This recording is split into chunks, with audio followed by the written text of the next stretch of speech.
नमस्ते, सत श्री अकाल। आप सभी को मैथ बाय सीबीए में आपका स्वागत है। आज हम पाइथागोरस थ्योरम और ट्रिपलेट के बारे में जानेंगे और साथ ही साथ जो पिछला वीडियो में हम पढ़ाए हैं थ्योरी, आज उसका 10 इंपॉर्टेंट क्वेश्चन जानेंगे कि आखिर बेसिक क्या होता है, उसके बारे में हम अच्छा से अध्ययन करेंगे। तो आइए हम अपने विषय वस्तु पर ध्यान देते हैं। तो देखिए, पाइथागोरस थ्योरम, इसको हिंदी में पाइथागोरस प्रमेय कहते हैं। यानी कि कहने का मतलब है कि the sum of two side of a square is equal to another side of a square. कहने का मतलब है कि दो भुजाओं के इसके वर्गों का योग तीसरी भुजा के वर्गों के बराबर होती है। यानी कहने का मतलब है कि ए बी का स्क्वायर प्लस बी सी का स्क्वायर बराबर होता है ए सी का स्क्वायर। तो एंगल ए के लिए जो सामने का जो बी सी मेरी समक्ष भुजा होती है उसको परपेंडिकुलर बोलते हैं, यानी कि लंब बोलते हैं। और जो एंगल ए के लिए ए बी जो है संलग्न भुजा, उसको बेस बोलते हैं, यानी कि बेस बोलते हैं। और जो एंगल बी है, ये मेरा समकोण त्रिभुज, इसके सामने की जो भुजा होती है इसको कर्ण बोलते हैं, यानी कि हाइपोटेनस बोलते हैं। ओके।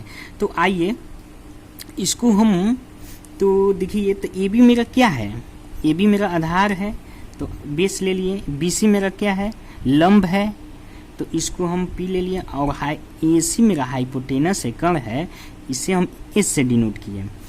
तो आधार प्लस लंब, आधार के स्क्वायर प्लस लंब का स्क्वायर बराबर होता है कर्ण के स्क्वायर के बराबर। ओके। तो आइए हम प्रूफ करते हैं कि आखिर ये रिजल्ट कैसे फॉलो करता है। तो लेट से हम मान लेते हैं कि ए बी को 4 मान लिए और बी सी को 3 मान लिए। तो पाइथागोरस थ्योरम कहता है कि लंब का स्क्वायर प्लस आधार के स्क्वायर बराबर होना चाहिए कर्ण के स्क्वायर के। तो देखिए, हम अगर ये 4 लेते हैं, 3 लेते हैं, तो आधार हम 4 ले लिए, तो 4 का स्क्वायर प्लस लंब क्या है 3 है, यानी कि 3 का स्क्वायर बराबर कर्ण क्या है ए सी, यानी कि इसको हम x मान लेते हैं, x का स्क्वायर। तो 4 का स्क्वायर 16 हुआ, 3 का स्क्वायर 9 हुआ और x स्क्वायर। ओके। तो 16 9 यानी कि 16 9 कितना हुआ 25 हुआ, और प्लस x स्क्वायर बराबर x स्क्वायर, सॉरी। तो x इक्वल टू 25, यानी कि x का मान कितना आ गया। अब हाँ देखिए, तो हम क्या, ए बी मेरा 4, बी सी 3 और ए सी मेरा क्या आ गया 5। इस बात को ध्यान देना है कि समकोण त्रिभुज में सबसे बड़ी भुजा कर्ण होती है। ऑलवेज कर्ण सबसे बड़ी भुजा होती है। तो यहाँ पर हम ले लिए कि यहाँ के 4 का स्क्वायर प्लस 3 का स्क्वायर क्या मतलब कर्ण के स्क्वायर के बराबर होता है। तो आइए हम देख लेते हैं। तो इसको हम LHS ले लेते हैं। LHS कहने का मतलब है कि लेफ्ट हैंड साइड, ये RHS है, राइट हैंड साइड। तो 4 का स्क्वायर कितना होता है 16 प्लस 3 का स्क्वायर 9, यानी कि ये इक्वल टू 25 जो इसका होगा। तो 16 और 9 कितना होगा 25 इक्वल 25, यानी कि LHS इक्वल टू RHS। यानी कि ये प्रूफ हो गया कि आधार का स्क्वायर प्लस लंब का स्क्वायर बराबर होता है कर्ण का स्क्वायर। या आप इसको वैसे भी लिख सकते हैं कि लंब का स्क्वायर प्लस आधार का स्क्वायर बराबर होता है कर्ण के स्क्वायर के। ओके। तो आते हैं नेक्स्ट, ट्रिपलेट जानेंगे कि ट्रिपलेट क्या होता है।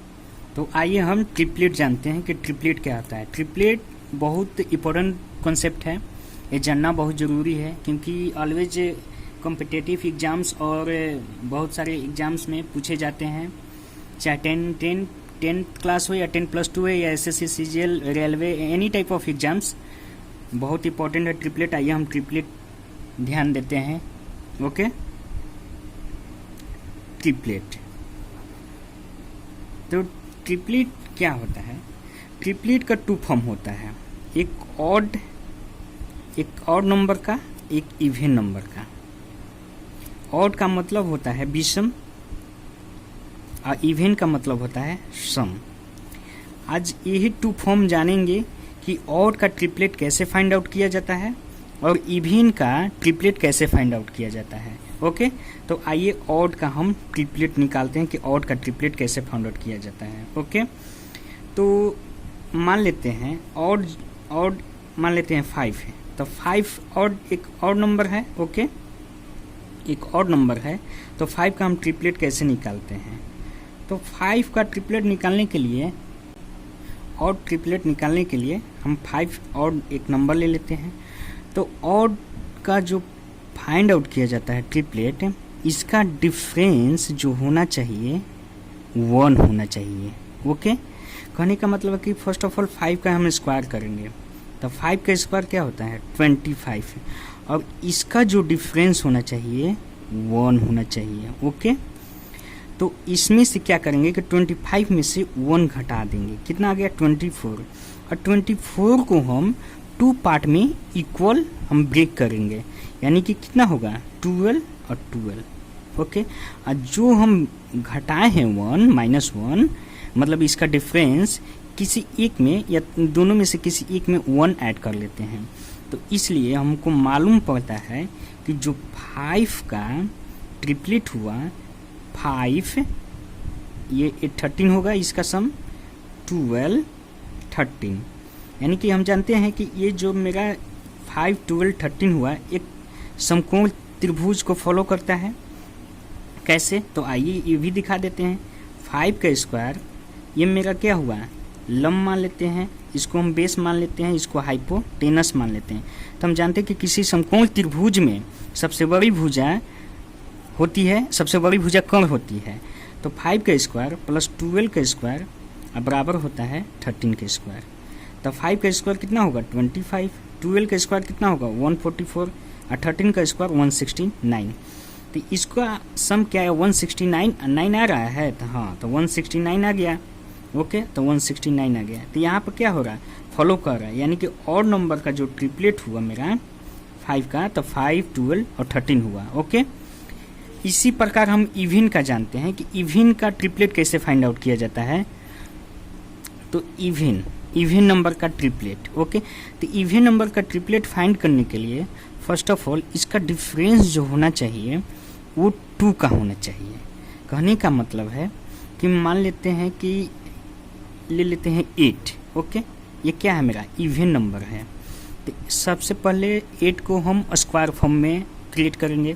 तो 8 का स्क्वायर कितना होता है 64, और इसको हम 2 से डिवाइड कर देंगे, तो कितना हो गया 32। अब इसका जो डिफरेंस होना चाहिए भाई 2 होना चाहिए, ओके। अब इसमें से क्या करेंगे 2 घटा देंगे, तो कितना बचा 30, और 30 को हम 2 पार्ट में ब्रेक करेंगे, यानी कि 15 15। तो एक बन गया 15, ये भी बन गया 15, यानी कि जो हम 2 घटाए थे किसी एक में ऐड कर देंगे, तो कितना हो गया 17। तो कहा जाता है कि इवन नंबर का जो ट्रिपलेट होगा 8 15 17, ओके। यानी कि ये क्या होगा, मान लेते हैं इसको लंब मान सकते हैं, आधार मान सकते हैं, दोनों में से कोई मान सकते हैं, डजेंट मैटर। और इसको बेस मान लेते हैं, इसको हाइपोटेनस मान लेते हैं। आइए प्रूव कर लेते हैं कि क्या सही है या गलत है। तो 8 का स्क्वायर प्लस 15 का स्क्वायर इक्वल टू होता है 17 का स्क्वायर। तो किसी समकोण त्रिभुज में हम जानते हैं कि सबसे बड़ी भुजा कर्ण होती है, तो कर्ण हम 17 को ले लिए, ओके। तो 8 का स्क्वायर कितना होता है 64, 15 का स्क्वायर 225 और इक्वल 17 का स्क्वायर 289 होता है।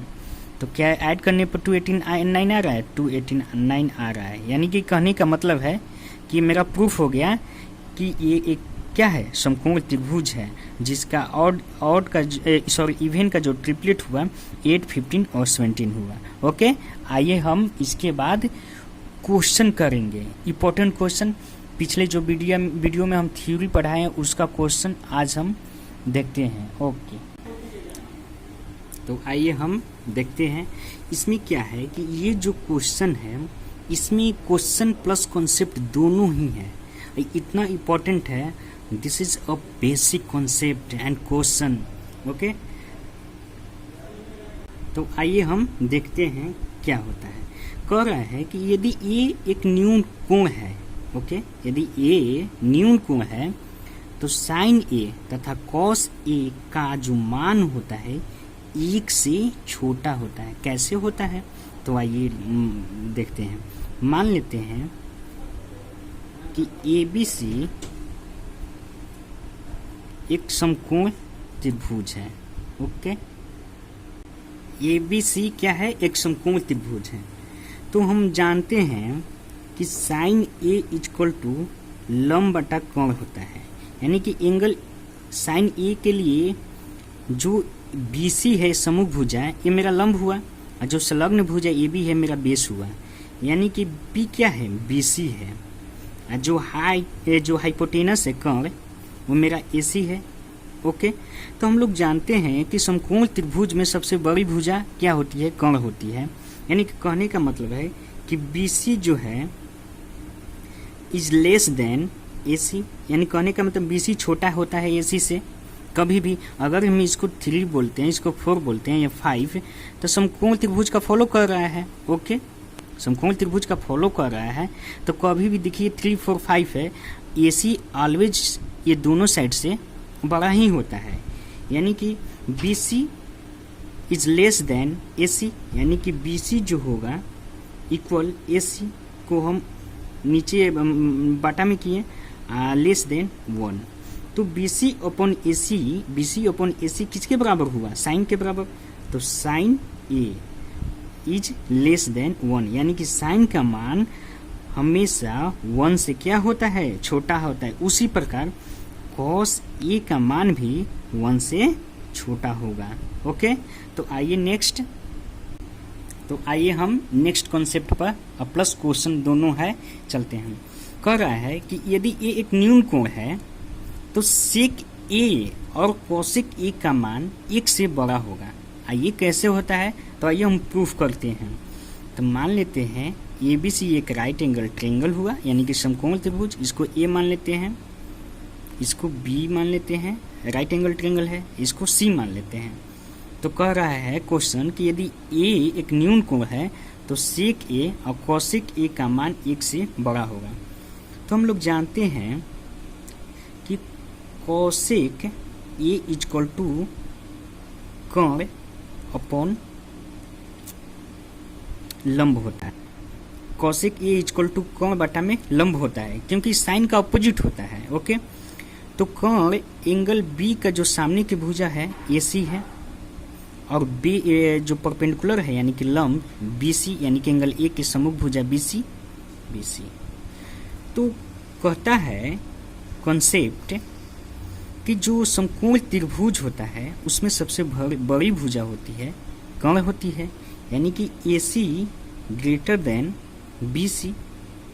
कैसे? इसको हम मान लेते हैं 3, इसको मान लेते हैं 4, तो इसको 5।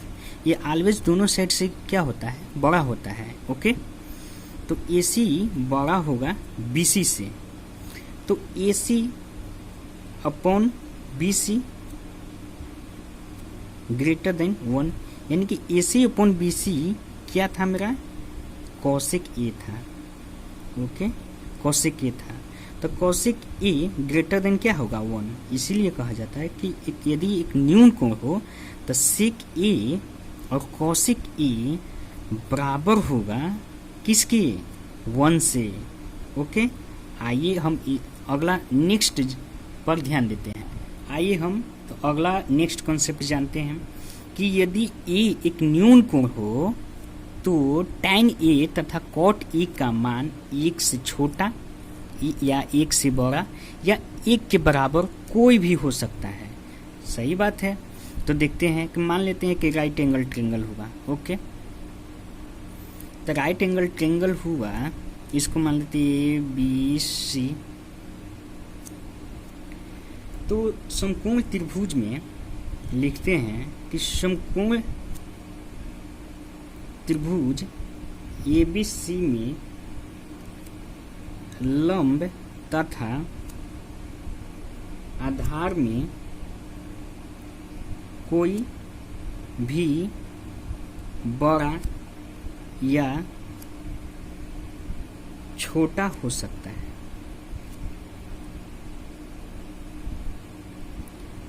अतः यदि लंब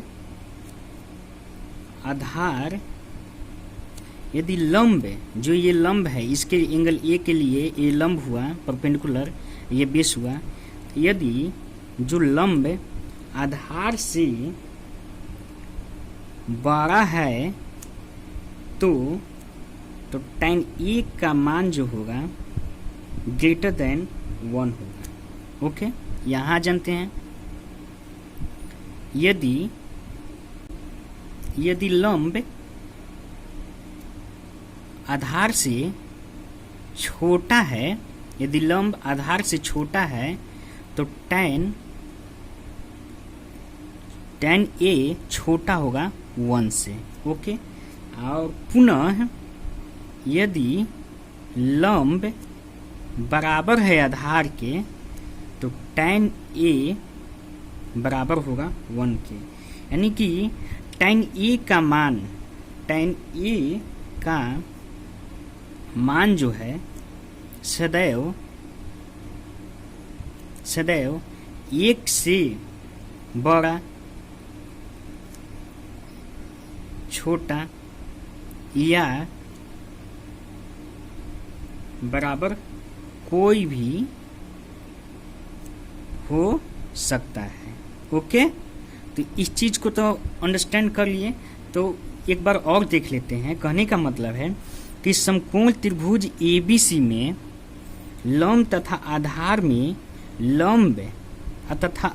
में कोई भी बड़ा या छोटा हो सकता है। अगर इसको हम 4 मानते हैं, इसको 3 भी मान सकते हैं, या इसको 3 भी मान इसको 4 भी मान सकते हैं, या इसको 3 भी मान सकते हैं। इसलिए कह रहे हैं कि समकोण त्रिभुज में लंब तथा आधार में कोई भी बड़ा या छोटा हो सकता है। अतः यदि लंब आधार से बड़ा है, यदि लंब जो है आधार से बड़ा है तो tan a बड़ा होगा 1 से। यदि लंब आधार से छोटा है तो tan 1 से छोटा होगा। यदि लंब आधार के इक्वल होगा, यानी कि tan a इक्वल टू 1 होगा। ओके, तो tan a इक्वल टू 1 कैसे होगा? तो देखिए यहाँ पर हम एक थोड़ा सा चीज़ बताते हैं कि समबाहु त्रिभुज तो आप लोग जानते होंगे कि 2 साइड इक्वल होते हैं। ओके, अब ये 90 डिग्री का होगा, तो जाहिर सी बात है कि जब 2 साइड इक्वल होंगे तो इसके 2 एंगल भी इक्वल होंगे, यानी कि ये 45, ये 45 है। तो यहाँ समकोण त्रिभुज क्रिएट होते हैं। तो इसको 1 लेते हैं तो क्या होगा? √2 हो गया।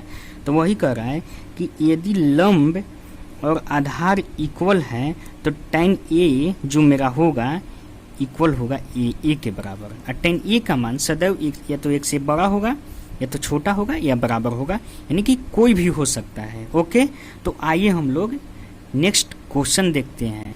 तो आइए हम अपना क्वेश्चन बनाते हैं कि क्वेश्चन 10 इंपॉर्टेंट क्वेश्चन है, बेसिक से मॉडरेट है, एडवांस है और हाई लेवल तक है। देखिए कह रहा है क्वेश्चन कि यदि त्रिभुज ABC एक समकोण त्रिभुज है, ABC एक समकोण त्रिभुज है जिसका एंगल B एक समकोण है, तो एंगल A के लिए BC को क्या कहेंगे? ठीक है, ओके भाई। तो मान लेते हैं कि ABC एक राइट एंगल ट्रायंगल है। ओके, जिसमें B क्या है? एक समकोण है। तो एंगल A के लिए जो BC है इसको क्या कहेंगे? तो हम कॉन्सेप्ट बताए हैं, आप लोग वीडियो को 2 बार 3 बार देखिएगा। इसमें हम बताएं कि एंगल A के लिए जो BC होगा मेरा सम्मुख भुजा होगा, ये सम्मुख भुजा होगा और क्या होगा? परपेंडिकुलर होगा, यानी कि लंब होगा। तो इसमें देखिए लंब कहाँ है? एंगल A के लिए BC कह रहा है, क्या कहेंगे? तो लंब कहेंगे, यानी कि इसका आंसर क्या होगा? लंब। BC क्या होगा? लंब होगा। नेक्स्ट क्वेश्चन आइए, कह रहा है नेक्स्ट क्वेश्चन कि न्यून कोण A के लिए किसी मान के लिए साइन का मान क्या होगा? अभी जस्ट हम ये चीज बताए हैं कि न्यून कोण A में साइन का मान क्या होता है। ठीक है, ये देखते हैं कि मान लेते हैं कि राइट एंगल ट्रायंगल हुआ। ओके, इसको ABC ये राइट एंगल ट्रायंगल हुआ। तो हम बताए हैं, अभी जस्ट बताए हैं कि न्यून कोण A के लिए किसी मान का साइन A का मान क्या होगा। ऑप्शन में दिया है 1 से बड़ा होगा या 1 से छोटा होगा या 1 के बराबर होगा या नहीं होगा, नॉन ऑफ दीज। तो देखते हैं हम, तो हम जानते हैं कि साइन ए इक्वल टू लंब बटा में कर्ण होता है, लंब बटा में कर्ण होता है। तो साइन ए, तो यानी एंगल ए के लिए बीसी सम्मुख भुजा होगा, परपेंडिकुलर होगा, इसका संलग्न भुजा बी आधार होगा, आधार होगा। इस सामने का जो ये समकोण त्रिभुज बी, एंगल बी के लिए एसी क्या होगा, कोण होगा। तो कोण ऑलवेज, किसी समकोण त्रिभुज में कोण ऑलवेज बड़ा होता है दोनों साइड से, यानी कि जो लंब है क्या है, बीसी है, बीसी जो होगा छोटा होगा साइड एसी से, यानी कि बीसी अपॉन एसी छोटा होगा 1 से, यानी कि BC अपॉन AC क्या है, साइन ए है। तो साइन ए हमेशा 1 से क्या होगा, छोटा होगा, यानी कि 1 बड़ा होगा साइन से, यानी कि साइन ए हमेशा 1 से छोटा होगा। तो कौन सा ऑप्शन होगा, बी ऑप्शन होगा। आते हैं नेक्स्ट क्वेश्चन पे। ओके, ये अब उससे थोड़ा सा हल्का हल्का मॉडरेट हुआ। एक समकोण त्रिभुज एफसी में जिसका बी समकोण है, एक समकोण त्रिभुज ABC में, इसको ए बोलते हैं, मान लेते हैं, इसको बी, इसको सी मान लेते हैं। तो एक समकोण त्रिभुज में ABC जिसमें बी समकोण है, यदि AB 5 सेंटीमीटर दिया है और AC 13 सेंटीमीटर दिया है, तो कह रहा है साइन ए क्या होगा, cos A, tan A, cot A, cosec A, sec A क्या होगा। तो first of all Pythagoras theorem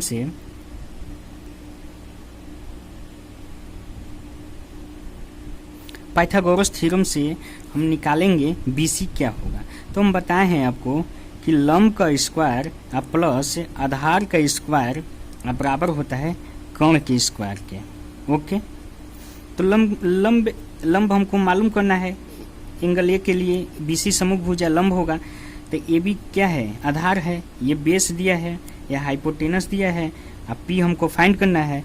तो P square equal to base कितना दिया है, 5 का स्क्वायर, इक्वल टू कर्ण कितना दिया है, 13। ओके, 13 का स्क्वायर। तो P स्क्वायर क्या होगा, 13 का स्क्वायर में से 5 का स्क्वायर घटाएंगे, यानी कि P स्क्वायर इक्वल टू 169, 25 में से घटाएंगे तो 144 P इक्वल टू, यानी कि लंब इक्वल टू मेरा क्या होगा, 12, क्योंकि ये P इक्वल टू यहाँ पर अंडर रूट 144 होगा। तो P 144 का वर्गमूल क्या होता है, 12 सेंटीमीटर, यानी कि P मेरा कितना आ गया, 12 सेंटीमीटर। ठीक है, अब इस पे हम पुट करेंगे जो हम वैल्यू जानते हैं। पिछले वीडियो में हम पढ़ लिए हैं कि साइन थीटा, या अभी पढ़े हैं साइन थीटा इक्वल टू लंब बटा में कर्ण होता है, कॉस थीटा इक्वल टू आधार बटा में कर्ण होता है, टेन थीटा इक्वल टू लंब बटा में आधार होता है, कॉट थीटा इक्वल टू आधार बटा में लंब होता है, और कॉसेक थीटा इक्वल टू इसका अपोजिट होता है। इसका क्या होता है, अपोजिट होता है, ये इसकी अपोजिट होता है, ये इसकी अपोजिट होता है। ओके, तो कॉसेक थीटा इक्वल टू कोण बटा में लंब होगा, और सेक थीटा इक्वल टू कोण बटा में आधार होगा। ठीक है, तो लेट से इसको मान लेते हैं 13 के, इसको मान लेते हैं 5 के, इसको मान लेते हैं 12 के। एकदम बेसिक से बता रहे हैं, ये नहीं कि हम तुरंत बता दें, मतलब जल्दी जल्दी बताकर ख़त्म करें।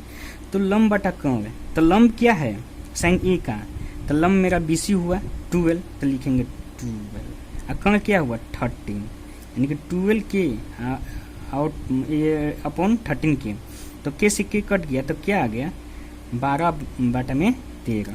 ओके, अब cos theta, cos A equal to क्या होता है, आधार बटा में कर्ण, तो कॉस ए के लिए आधार क्या हो गया आपका संलग्न भुजा AB, तो आधार क्या दिया है 5 के, और कर्ण क्या है समकोण त्रिभुज, समकोण B के सामने का कर्ण साइड जो होगा 13 के, यानी कि के से कट गया, तो 5 अपॉन 13। उसी प्रकार tan थीटा इक्वल टू क्या होगा, लंब बटा आधार, तो लंब क्या हुआ tan A के लिए 12 के अपॉन बेस 5 के, तो 5 के से के कट गया, तो लंब बटा आधार आपका क्या आएगा 12 बटा में 5। अब आइए cot थीटा इसका अपोजिट होगा, तो इसका अपोजिट हम कर देंगे, तब 5/12 होगा। कोसेक ए साइन का अपोजिट होता है, तो 12/13 दिया है साइन, तो इसका कोसेक ए के लिए अपोजिट क्या होगा, 13/12। कोस का अपोजिट सेक होता है, कोस का अपोजिट क्या होता है, सेक होता है, तो कोस का मान 5/13 दिया है, तो सेक का मान कितना होगा, 13/5। ओके, तो आइए नेक्स्ट क्वेश्चन करते हैं। आइए हम नेक्स्ट क्वेश्चन देखते हैं। नेक्स्ट क्वेश्चन अब क्या है कि अब इससे हल्का मॉडरेट हो गया, पिछले वाले क्वेश्चन से मॉडरेट क्वेश्चन बन गया, जो ये ऑल टाइप ऑफ एग्जाम्स के लिए इंपॉर्टेंट होते हैं, या तो 10th लेवल हो या एसएससी या सीजीएल या रेलवे, सभी एग्जाम्स के लिए। तो देखते हैं इस क्वेश्चन को कैसे किया जाता है। तो फर्स्ट ऑफ ऑल हम क्वेश्चन पर आते हैं। तो A sine theta plus B cos theta upon A sine theta minus B cos theta. अगर हम इस क्वेश्चन को जल्दी करने के लिए क्या करेंगे कि इसमें हम अंश तथा हर में कोस थीटा से डिवाइड कर लेंगे। लिखेंगे कि अंश तथा हर में कोस थीटा से भाग करने पर। ओके, तो इसमें लिखेंगे A sine theta plus B cos theta upon cos theta fully divided of A sine theta minus B cos theta divided by cos theta. Okay, तो देखिए, तो ए इक्वल टू तो sine theta upon cos theta, यहाँ पे एक formula लिख देते हैं, आपको पिछले वीडियो में हम बताए हैं, शायद आप लोग नहीं देखे होंगे। तो sine theta upon cos theta बराबर होता है टेन थीटा। तो देखिए sign theta upon cos theta क्या होगा, ए टेन थीटा। ओके, अब प्लस कोस से कोस कट गया तो क्या बचा बी, फिर sign theta upon cos theta यानी कि ए टेन थीटा माइनस बी से कोस थीटा कट गया तो क्या बचा बी। ओके, तो ए टेन थीटा का मान क्या दिया है, टेन थीटा का मान क्या दिया है, ए बाई बी। तो लिखेंगे A by B, A upon B plus B. Okay, A tan theta का मान ए अपॉन बी है माइनस बी है। ओके, तो यहाँ पे एलसीएम लेंगे तो ए स्क्वायर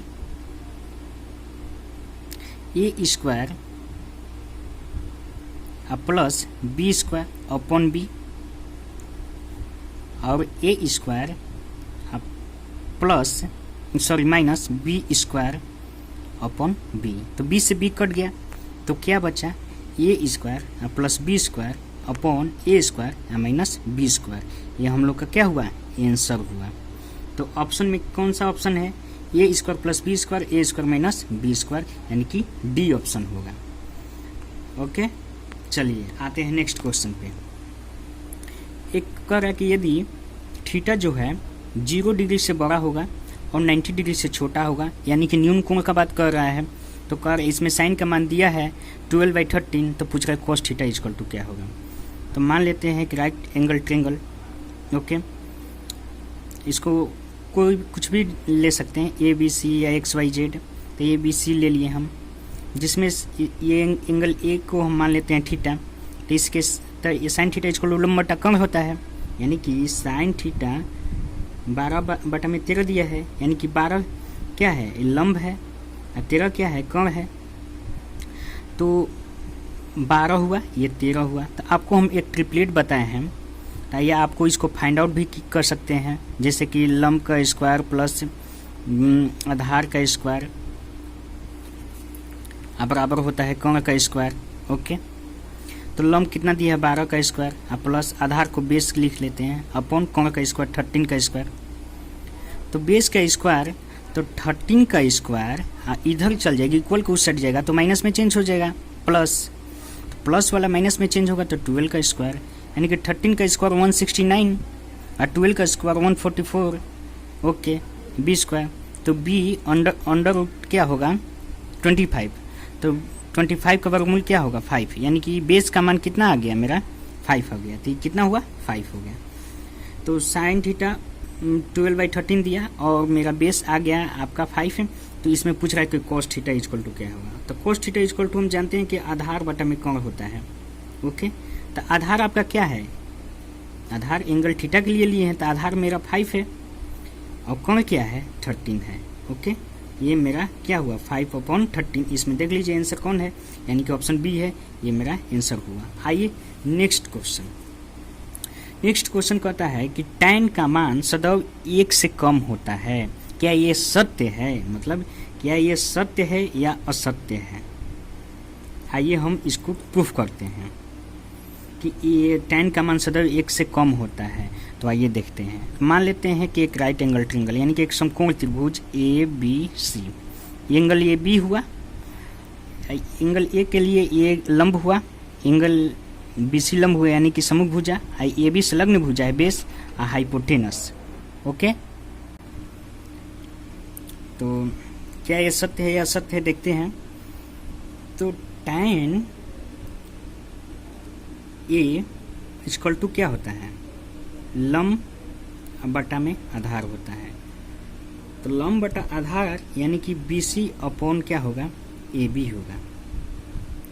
ओके, यानी कि इसको हम 4 और 3 लेते हैं, तो ये भी हो सकता है कि जो BC है ले लिए कि BC और AB, तो इसमें BC तो छोटा हो गया, तो लिखेंगे कि AB ग्रेटर देन BC, या ये भी हो सकता है कि BC ग्रेटर देन AB, या ये भी हो सकता है कि BC इक्वल होगा AB के tan के फॉर्म में, क्योंकि यहाँ पिछले वीडियो में भी अभी बताए हैं कि अगर ये राइट एंगल ट्रायंगल हुआ, यदि दो साइड इक्वल हो, जैसे समद्विबाहु समकोण त्रिभुज, तो ये थीटा और ये थीटा इक्वल होंगे, यानी कि ये 1 हुआ तो ये क्या होगा √2 होगा। तो BC यानी कि BC और AB 1 हो गया। इसमें अगर AB हम 4 लेते हैं और BC 3 लेते हैं, तो इस संदर्भ में tan A का मान ग्रेटर देन 1 होगा, और BC अगर हम 4 लेते हैं और AB हम 3 लेते हैं, तो इस संदर्भ में तो क्या होगा कि tan A का मान 1 से छोटा होगा।